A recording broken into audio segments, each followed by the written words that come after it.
As we look back at some of our logo, you're going to lightning speed, dude. I'm Chris, and today I want to talk to you about three ways you can improve your design. As we look back at some of our logo critiques, we kept noticing consistent issues popping up, right? I'm gonna play some clips.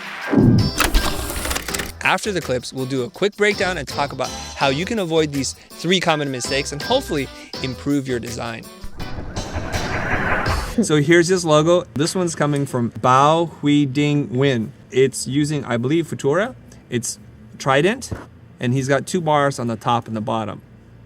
Now this feels really nice to me. Here's what I like about this. There's a graphic element, so it feels like a symbol, but I can read it and it's well integrated.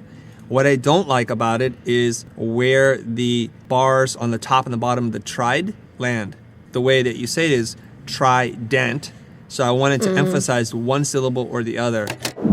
So we don't want to use graphic elements purely for decoration. We want to reinforce and make the logo even more legible. So next up is Hoodlum, done by Ashlyn Harris. Logo created for Hoodlum, a clothing line for the people who don't fit in with the rest. I like this lockup. You're trying to get everything nice and tight, and that's a good thing.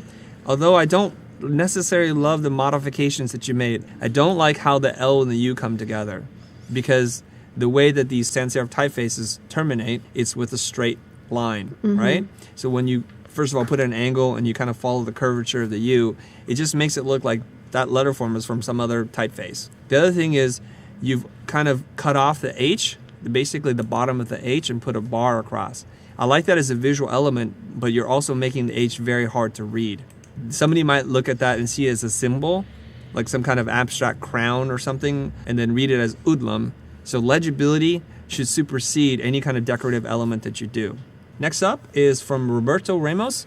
The name of my brand is Avi. The 3 I's is the 3-point line, half-court line, and the other 3-point line. Okay, first of all, I like this mark. It does feel a little bit like retro 80s logo. Pretty cool, except for I thought it read audio. A-U-D-I-O. And then when I read it was for Avi, I was thinking, this doesn't read as Avi at all. Yeah, it No, doesn't. I thought it was audio as well. Right? It would be a pretty good mark for audio. Okay, so Roberto, good mark. And you guys, please, please, please make sure it reads. Reading your word mark on your logo is very important. It supersedes all the other decisions that you're making. All right, this is from Jake Goosen. It's a book and it's a warm. It works. So Yeah. here's where maybe the type pairing with the mark feels a little bit off. A lot of you guys are really good at drawing symbols. I think you just need to learn how to pair it with a different typeface, and the lockup is important. Here's where I'm thinking you can play around with mixing two weights, where you do book in a lighter weight and then warm is in the bolder typeface. Yeah. Break it up. Next up, Jacob Keelan, my take on a driverless car logo. Oh, interesting. It's an exploration of the GBS symbol. Ooh. It does feel like automotive. It's got that nice kind of chevron crest shape paired with a nice bold sans serif typeface. It has this point, which is that reads like the letter A, so Autonome. It makes sense to me. And it's also a navigation system, so that's the point you're pointing north. Those are two good things. And it's not illustrating, like we talked about this before. You don't want to illustrate what it does. You don't want to show a guy like giving you directions. It's abstract, but it's clear what it is. It reminds me of Tesla a little bit.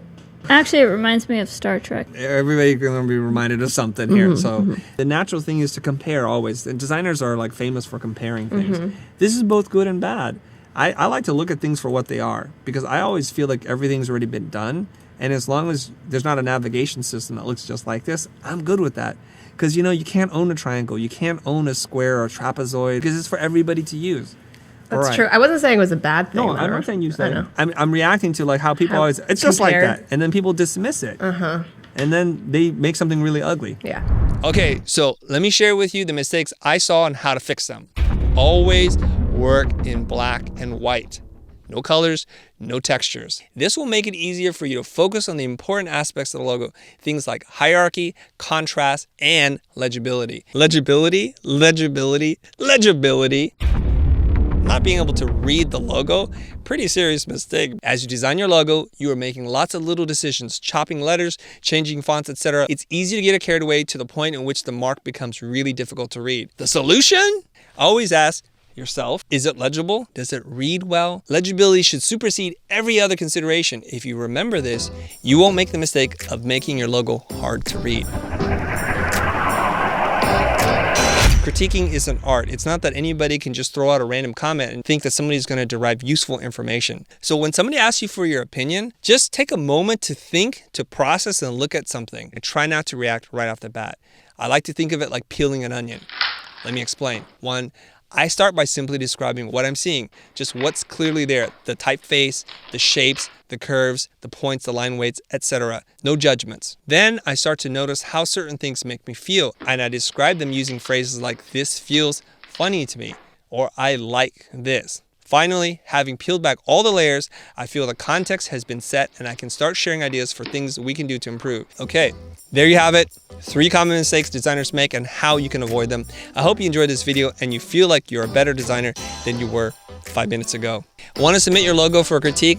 It's pretty straightforward. Make sure you follow us on Facebook at The Future Is Here. The future is spelt with no E, but you should know that by now. All right, make sure you guys like, comment, subscribe, and hit that bell. Goodbye, and see you next time.